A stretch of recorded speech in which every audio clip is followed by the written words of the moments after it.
1º de maio, ele é um feriado singular. É o único feriado no nosso calendário, é fruto das lutas dos trabalhadores, né? Fruto das lutas de homens e mulheres pobres por melhores condições de vida. Nosso 1º de maio, em Salvador, ele tem uma característica diferenciada dos 1º de maio em outras regiões do país. Então, aqui em Salvador, né, estavam vivenciando um final de escravidão. A gente está vivenciando que nós temos a maioria da população preta. A gente está falando de um estado onde 8% da população somente era alfabetizada. A gente está falando de um momento em que a Constituição de 1991 desenha mulheres e analfabetos não participavam das questões políticas do Estado e do país. E são esses homens e mulheres pobres e pretos que vão se reunir através dos nascedouros das associações. Nesse momento que eu falo de Câmara da República, que sofreu justamente o início da formação dos primeiros sindicatos. Nesse mês de maio, mês do trabalhador, nosso foco vai além das homenagens. Vamos olhar para as raízes da prata com uma perspectiva que nem sempre está nos livros ou também nas comemorações. Este é o tema do programa Entre Aspas, que está começando.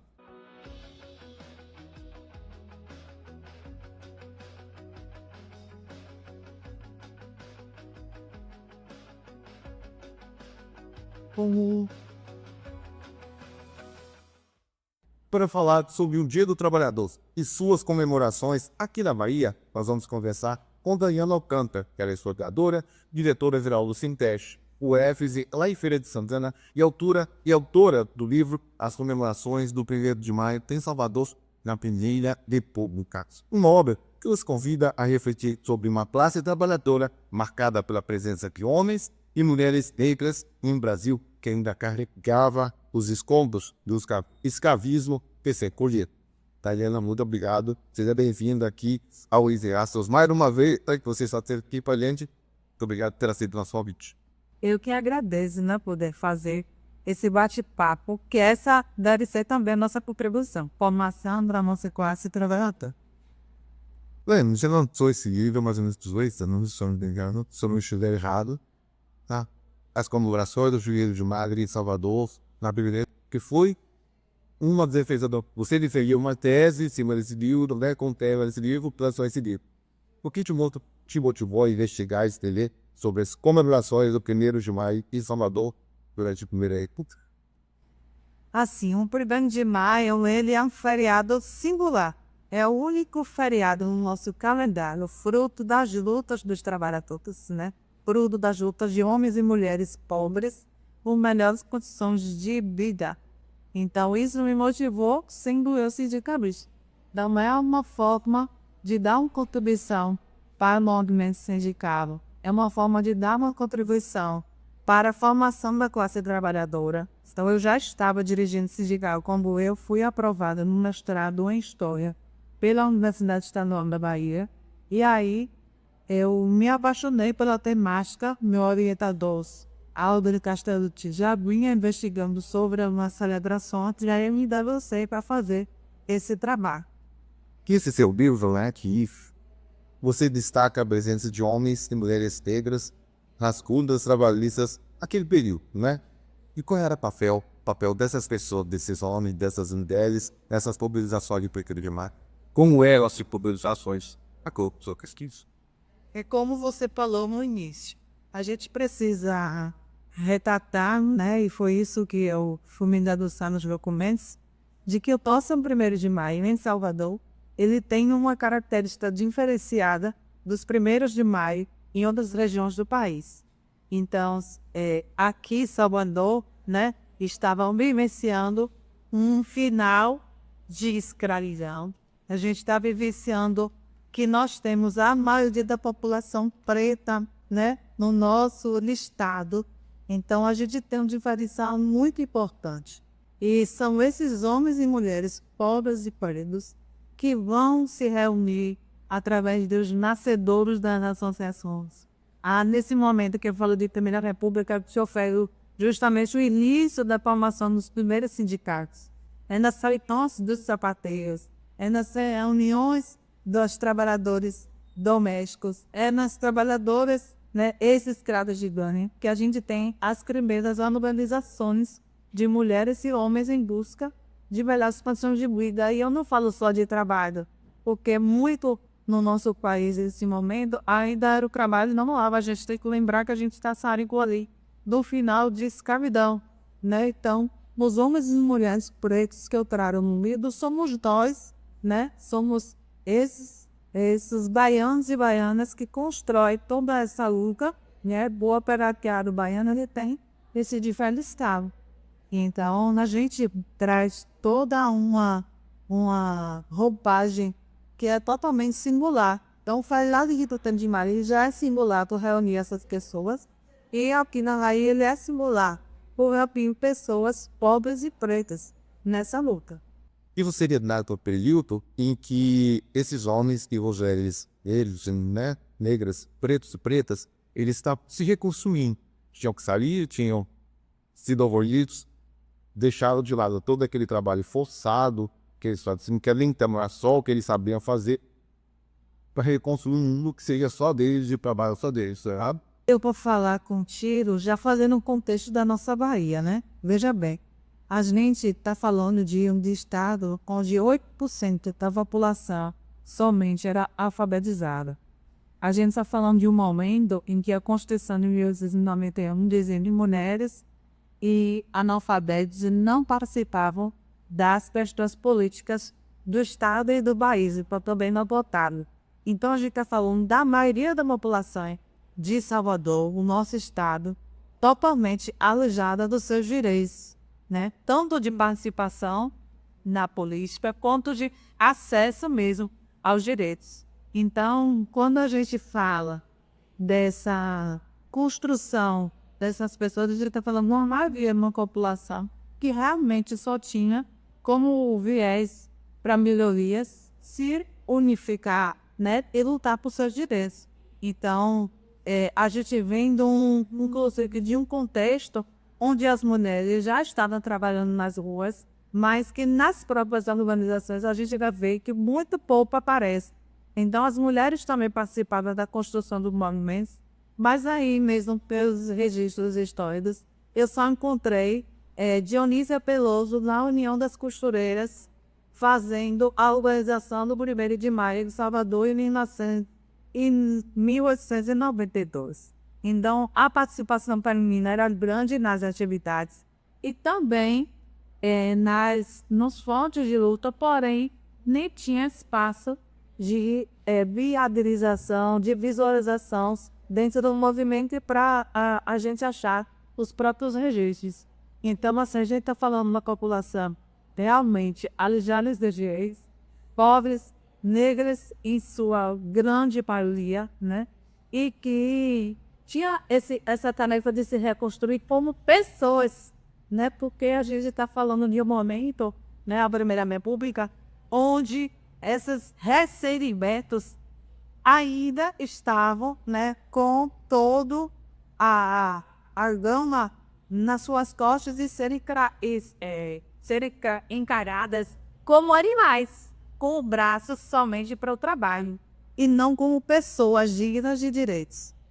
E por falar que racismo, né, dificuldade de direitos, racismo estrutural, os resquícios do escravismo moldaram toda a humanização da classe trabalhadora após a abolição, especialmente de Bahia.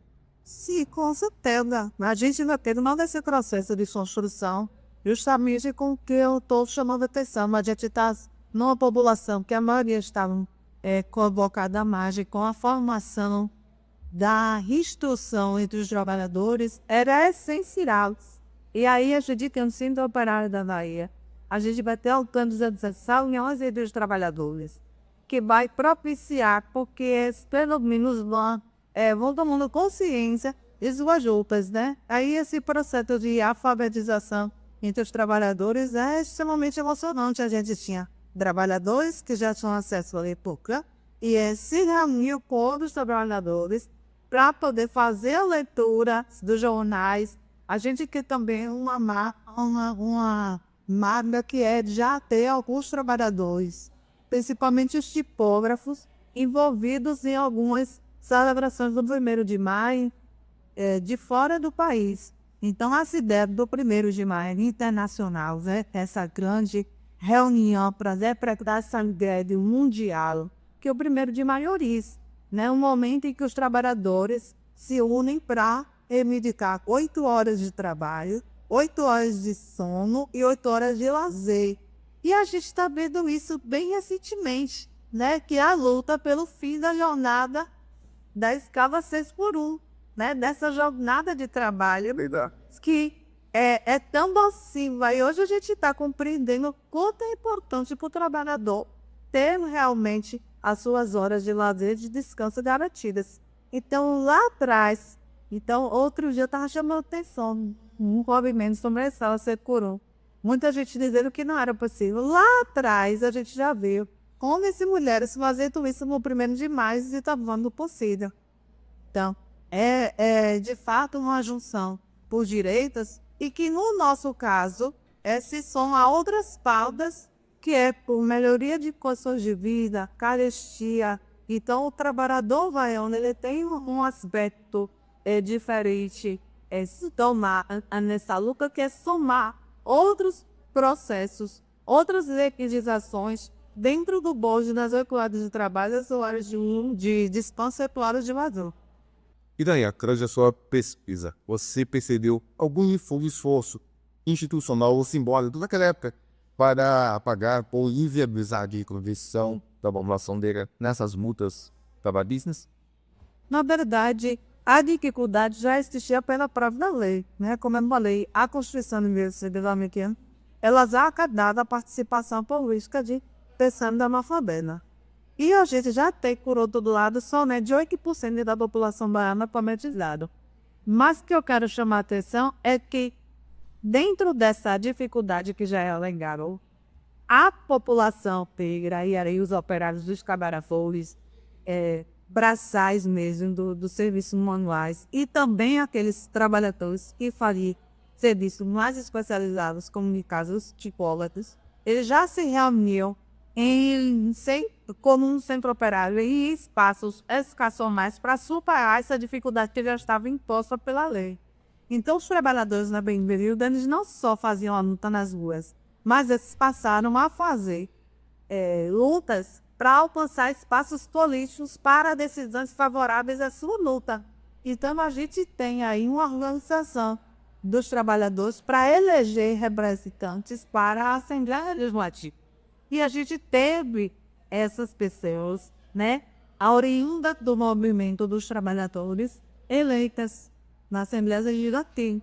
Então, a gente também tem essa visão de que, apesar das dificuldades estruturais impostas pela sociedade, até pelo ponto de vista legal da Constituição, houve o esforço e houve também, né, a chegada dessas pessoas que já estavam ali para ficar alijadas de espaços de poder, nos espaços de poder. E aí a gente tem o próprio Lelis Piedade na nossa história, o Cosme de Farias, fazendo essa defesa na Assembleia Legislativa da Bahia das pautas dos trabalhadores.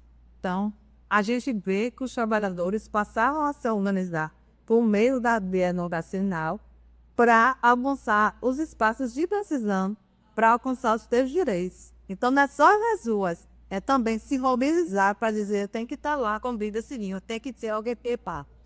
E, por exemplo, como essas comemorações do Dia do Trabalhador, quando a gente fechou falando sobre isso ainda, né, lá nessa época da Primeira República, que hoje a gente vê atos, às vezes muitos atos políticos, de certos pontos aqui em Salvador, da Barra, e outros pontos em outras capitais do país. Até aqui, como aconteciam essas comemorações, se existiam realmente?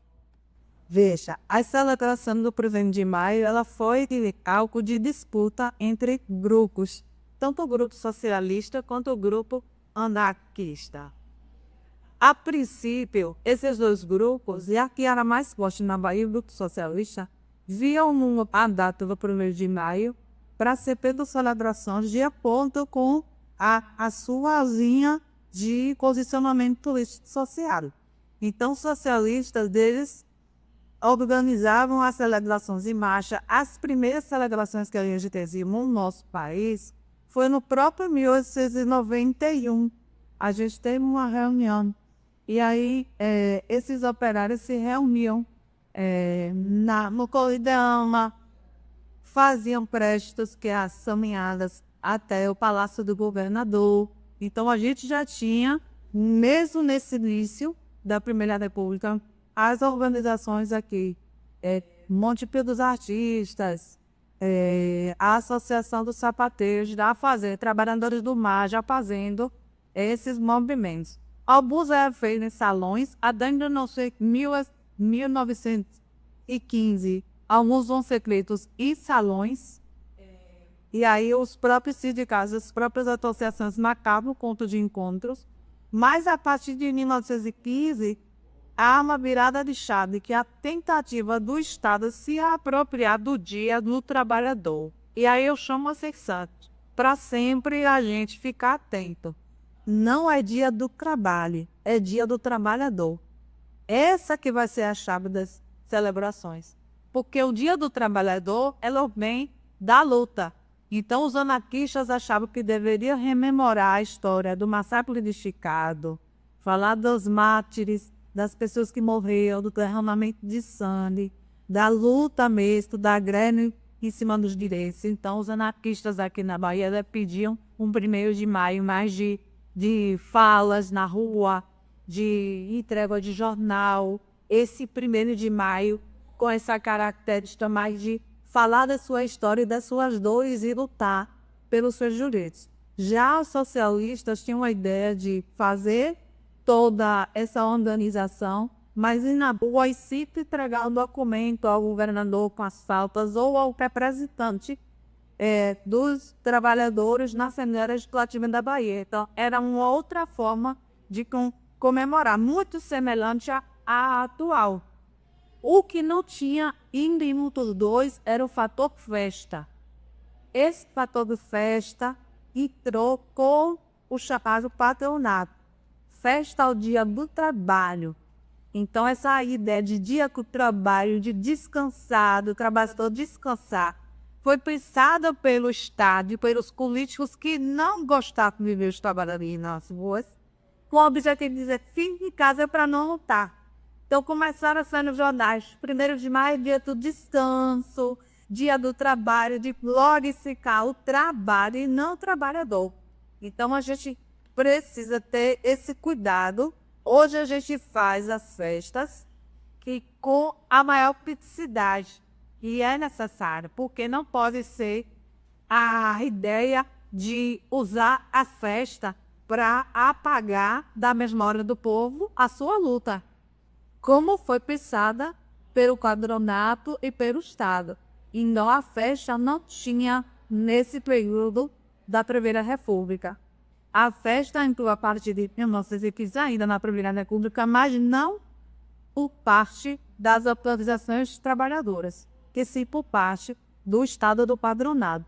Então, se começou a pensar em recreações, animações. Eu tenho algumas... eu achei em alguns registros históricos até a presença de um circo, espetáculos de circo aqui em Salvador, para tirar a ideia do povo de ir para a rua fazer reivindicação. Tirar aquele foco de reivindicação social cair na distração. De lazer. Então, é aquela coisa do bando e circo, né? Como se falava lá, já do período da MoMA. Mas a gente tem que ter esse cuidado. Então, hoje se faz as festas. A gente, por exemplo, vai ter Cresce Santana pela primeira vez em Miópolis, do trabalhador e do trabalhadora. Eu vou até anunciar a partir de amanhã aí já. Mas... Que agora, dia 1º de maio, tem Missa Micareta, Feira de Sacolana, então já dá. Já estou dando spoiler aqui, né? Mas é isso. Essa característica da festa, ela sempre foi muito debatida entre o movimento dos trabalhadores, porque não é algo nascido dos trabalhadores. Foi algo incutido pelo Estado e pelo patronato, que queriam tirar o foco da reivindicação dos trabalhadores na data. Então, aí tome lazer, tome show, mas a gente tem feito uma leitura crítica disso e também se posicionando de forma crítica, quando a gente vai às vezes para esse movimento festivo, mas relembrando as nossas pautas. E aí é onde entra a questão até do blog, das sambiadas, e a tem Sala da Barra e tudo mais, vai ter corrida e tudo mais. A gente tem que trazer os nossos lemas ali para na Cambila, as nossas lutas, a nossa maneira de participar do movimento festivo, mas sabendo que a gente tem naquele espaço. Nessa sua resposta, você falou em memória, manter a memória. No contexto atual, como você avalia a preservação da memória das primeiras lutas operárias negras do Brasil? E estamos avançando a voz desse né? Avanço a partir do momento em que a gente faz isso que eu já estou falando aqui. Fazer desse registro é o nosso papel. Está sempre rememorando, registrando. E foi esse o compromisso que eu fiz ao fazer a minha dissertação de mestrado sobre isso. Não deixar o 1º de maio cair na ideia de lazer e os trabalhadores não ter esse momento de refletir sobre que a gente também lutou pelo lazer, né? Mas também pelos nossos direitos. Então, todas as vezes que eu sou chamada de 8 horas de descanso, 8 horas de trabalho e 8 horas de lazer. Foi para isso que muitos perderam a vida, né? Foi para isso que os trabalhadores se reuniram na luta para reivindicar seus direitos. Então, não vai errado o lazer, mas a gente tem que fazer um lazer consciente. Então, o que a gente está fazendo aqui nesse momento, né? Está se reunindo, levando esse programa para as pessoas, é justamente preservando essa memória de luta e dizendo que nós, na Bahia, somos em maioria população negra e que estamos unidos pelos nossos direitos, sejam os de 1900, 1890, lá atrás, já falando das 8 horas de lazer, trabalho e descanso, como agora, unidos novamente contra o fim das salas 6 por 1. Então, Que bom, acabou. Que bom que vocês disso aqui está mantendo a história fria, ó, daí, levando esse conhecimento às pessoas. E falando de história, essa história do Digueiro Gilmar, na Perreco, o que a pode ensinar para os trabalhadores de hoje, sobretudo os que ainda enfrentam desigualdades sociais? coragem, né? Eu acho que um grande papel da gente nesse momento é estar trazendo esse registro histórico e dizendo que mudanças de leis não são possíveis, que a unidade da classe trabalhadora é essencial, que os nossos direitos não caem nos céus. A gente tem campelinho de muitos ataques aos sindicatos e as pessoas ainda não conseguem, muitas vezes, sair dessa esfera daqueles sociais, do particular, e ficar repetindo de que os sindicatos não valem nada. A gente teve, inclusive, leis que colocar com o trabalhador negociando diretamente com o patrão, né? Às vezes reservamos trabalhistas absurdas, porque a gente sabe que o patrão ele tem muito bem instrumentalizado com seus advogados para tirar dele direitos. Então, a lição que o 1º de maio trouxe lá na reunião de 1890 para hoje é de que unidos é que a gente percebe passar. É a unidade. É aquela chapada assim ao trabalhador mundo unidos. Justamente isso eu te perguntar sobre a sua visão. Como o movimento sindical contemporâneo pode resgatar e valorizar mais as raízes velhas das suas trabalhistas? Eu acho que principalmente os sindicatos baianos estão comprometidos com esse, ao a gente estar se reunindo, principalmente na nossa central, né, na CTB, e dando espaço para a gente fazer esses debates, tanto sobre o ponto de vista racial, quanto sobre o ponto de vista de gênero, né, porque a gente está falando de pessoas lutando, mas a gente tenha uma grande parcela da contribuição de mulheres negras lutando e que são invisibilizadas nesse contexto, que não aparecem nesse contexto. Como eu chamei a atenção, eu só encontrei registro da União das Costureiras com Dionísia Veloso na liderança, valorizando o 1º de maio, mas a gente sabe que tinham muitas outras mulheres. Então, é necessário que a gente sempre esteja memorando. Por isso que o programa, entre aspas, está cumprindo uma função importantíssima nesse processo. Eu falei que lá atrás os trabalhadores se reuniam, aqueles que tinham já acesso à leitura, liam uns para os outros para fazer essa formação. O que a gente está fazendo hoje gravamos um programa para fazer essa formação da nossa base e de qualquer pessoa que queira saber mais um pouco sobre o primeiro de pai nas redes sociais, que é de acesso cada vez mais, né?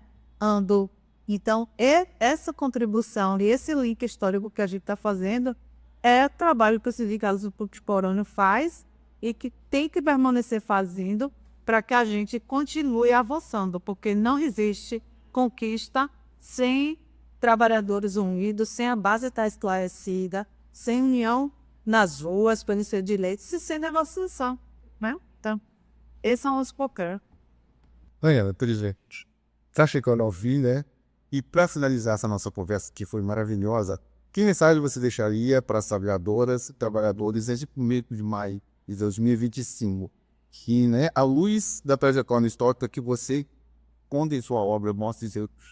O meu recado é para que o trabalhador e trabalhadora do nosso estado confie em seus sindicatos.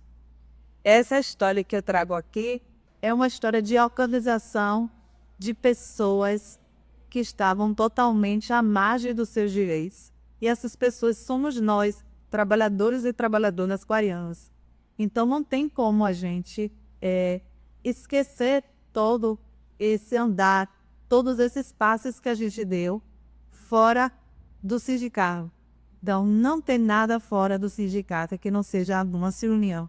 Então a gente precisa estar dentro, a gente precisa estar junto. Porque os sindicatos, eles nascem aqui, na Primeira República, mas eles só permanecem pela unidade existente entre nós. Então, nesse 1º de maio, a gente rememora as nossas lutas, que nada caiu do céu, foi muito árduo, foi muito sacrificante toda essa organização. Mas se a gente ainda pode abrir a boca e dizer que a gente tem avanços e conquistas, foi graças à nossa união. Então, esse é o meu recado e a minha chamada. Daiana, te agradeço imensamente pela sua participação aqui mais uma vez entre essa foi de grande valia, grande acréscimo histórico e cultural para quem está nos assistindo. E você que está nos assistindo, se quiser ter acesso ao livro, nós aqui no Centro de Saúde temos alguns exemplares que foram deixados aqui pela Daiana, para que a gente, se você, caso você queira ter acesso a algum deles, entre em contato através das nossas redes sociais ou ligue para cá, o telefone está aparecendo aqui para ele te disponibilizar para você que tem interesse, tá bom? Daiana, mais uma vez, muito obrigado pela sua participação aqui na criança. Foi grandiosa a sua participação. E vi para o 1º de maio. Essa edição da Enviar fica por aqui. Até o nosso próximo inbox.